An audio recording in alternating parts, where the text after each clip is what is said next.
The Cowboys are champions. No, the the Cowboys are game winners tonight. We're gonna be going over that. It is a post-game show for the Dallas Cowboys. Can you believe it? Can you believe it? Oscar, you can't say anything anymore. We're doing a post-game show, and it's actually being recorded on the day. Can you believe it? Now, the Dallas Cowboys beat the Tennessee Titans. And we're going to go over all of it. But first, be sure to like this video. Hit that sub button so that we can get more people to view these videos and these shorts that we do. We just posted one today. Our pregame was a short, so thank you to those who watched it. And any interviews and streams that we do, make sure you sub for that. Make sure you give us a thumbs up so the algorithm can see us and people see us. And press that post notification bell. Share with your friends and family so you never miss another one of these videos. And also support us on PayPal because we could really use the help on this channel. Now, let's get to this game. The Cowboys won tonight. They held them at 27-13. There are a couple of things to say, right? This was a bit of a lose-lose game, right? If they win easily, it's, well, okay, good, but it's against a team that's missing half their roster. If they don't win very easily, or maybe it's too close, then it's, oh, how can you not win or beat the Tennessee Titans by more? And that's a good, solid question. Again, what we're going to go over in this video is the run game is okay. The run defense was better. Third down plays were better. Some first down plays with the offense. The ground game, still awful, still terrible. This is 5 weeks now, at least that I've counted. And they need to do a lot better. So let's begin this analysis with some injuries. The biggest injury I have here is Tyler Biadasz. I have some concerns about Tyler Biadasz, who was in the game, but who was taken out of the game with a supposed, and apparently he has a supposed high ankle sprain. That's like a 4 to 6 week timeline, five in the middle maybe, to get better, to heal, because linebackers are actually very heavy. They put a lot of weight on that ankle. So he was in a walking boot. He was assisted to the sidelines. He might not be in there for the team for the postseason. And this is a huge concern for the O-line. And we're going to have to do videos on the replacements for Tyler Biadasz. So again, like this video and subscribe to this channel so that you don't miss those videos. Now let's get to our major takeaways. I'm very disappointed in this performance. It was a disappointing performance. Okay, they won. Everyone's like, yeah, but they won. But there are issues that need to be fixed if they are to advance and beat people like maybe the Carolina Panthers or the Tampa Bay Buccaneers or the Philadelphia Eagles or the San Francisco 49ers. If they're to beat any of those teams, they need to be very, very careful and fix these problems we're going to talk about. Now, they gave away three turnovers. Okay? They didn't play very well all the way, this team. Dak had pretty much a lot of 2 to 3 interceptions that I counted. This kind of performance is not going to work against, like I said, the Bucs, the Niners, or the Eagles.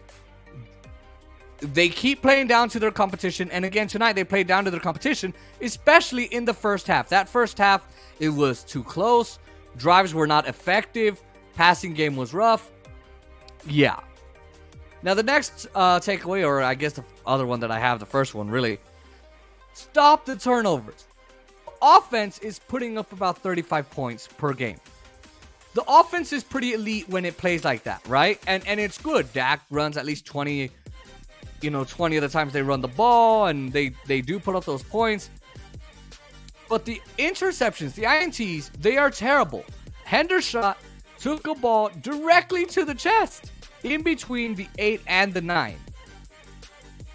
And then, of course, so he dropped it. It was sort of the shade of the kind of vintage Noah Brown drop. That's what it reminded me of when Noah Brown had that pick six. And then, of course, Dak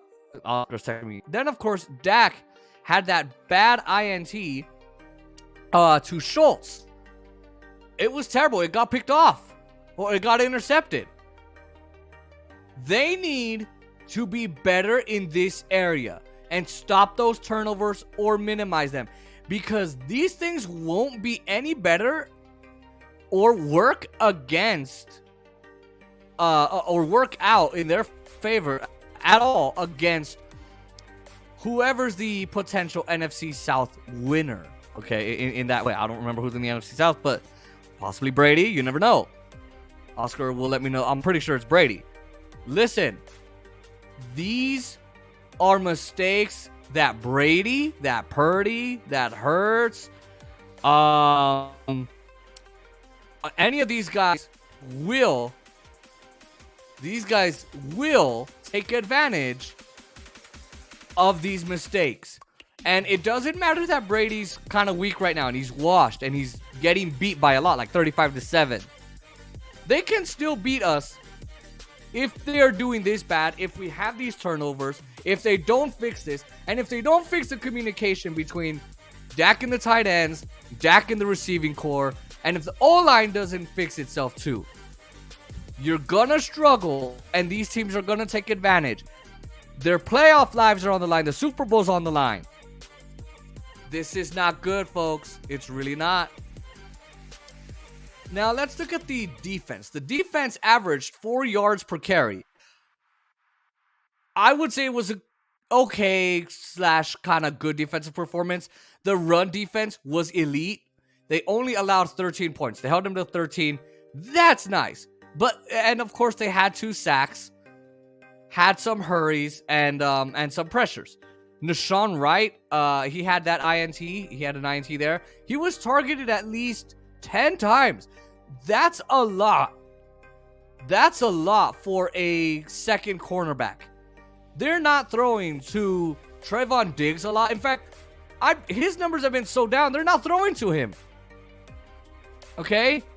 Nashawn Wright's okay. I like him. Still, throw to Trevon Diggs. Deron Bland played well. Sam Williams was good at the splash plays. Going back to Bland, he also had some blitzes. Good blitz player for the team today. Micah Parsons, he did not have a sack at all on the stat sheet, but I guess he did free up a bunch of players. He played a role in freeing up some players, freed them up there. Tank Lawrence, I liked his performance today. They were better on third down plays today, but there is still lots of room to grow. A lot of mistakes they were making. They had to recover the ball a lot. Gotta fix that. Let's take a look at the ground game. Let's look at it because, oh my God, this ground game is unquestionably bad. Tennessee has a bad run game, sure, but this team has had trouble with the ground game for weeks now, at least 5. They ran the ball 32 times. 32 times tonight. That's a lot. He had 87 yards on the ground. 2.7 yards per carry on the ground. That is, you are running the ball way too many times. You're not effective on the ground, and that's gonna hurt you. Okay, Cowboys, whatever. If they take away that run where they got Malik Davis, then they're left with 64 yards on 31 carries. Right? That's what they're left with. Then you're barely gonna hit that 2 yards per carry with that kind of performance. They ran the ball 17 times for 32 yards on first down plays. Guys, that's horrible because you're asking your passing game to bail you out every single time. You're going to exhaust them. They need to freaking run this ball well, or better, or even effectively, or at least make better passes. At least fix your passing game too. You can't be running the ball like this. Now, of course, they didn't have Tony Pollard today, but they had Zeke, who didn't do too great. Let's just say 19 carries, 37 yards. That's under 2 yards per carry, ladies and gentlemen, with a long of 6. They could not run this football, not even close. Malik Davis played better than Zeke. He outplayed Zeke. So you run it 32 times. You run it 17 yards on the ground. You have 2.7 yards per carry. Zeke has 19 yards per carry. This is bad, guys. If you want the Cowboys to win, if they want to win, they really need to fix this. The O-line, I would say, needs to figure this crap out too. Or they're gonna have a tough time against Tampa, who've owned the Dallas Cowboys forever, and they're great at taking advantage of a bad O-line. You don't want to lose to Brady just because of your bad O-line. Finally, just some kind of curated thoughts. Noah Brown still can't catch. He was targeted at least 4 times, had 1 catch that wasn't very good at all. And then, of course, he had that 1 drop. Keeps dropping the ball. Lamb is still the number 1 receiver. Has good chemistry with Dak. So does T.Y. Hilton, who came into the game, had that catch. He has earned the trust on 3rd downs from Dak Prescott. Now, Dak played well, but had 1 bad throw that turned into an interception, as we went over in the beginning. That was not good at all. He has to stop these turnovers. They've got to figure out a way. They've got to do better. I'm very serious about that. This is the same old story with the Cowboys. They don't play as well down the stretch. The quarterback and the O-line aren't doing their jobs. They're not doing well. The defense is tired. This is the case. This has been the case for so long. For so long now. Since the Romo days. Since the Jason Garrett days. This is bad.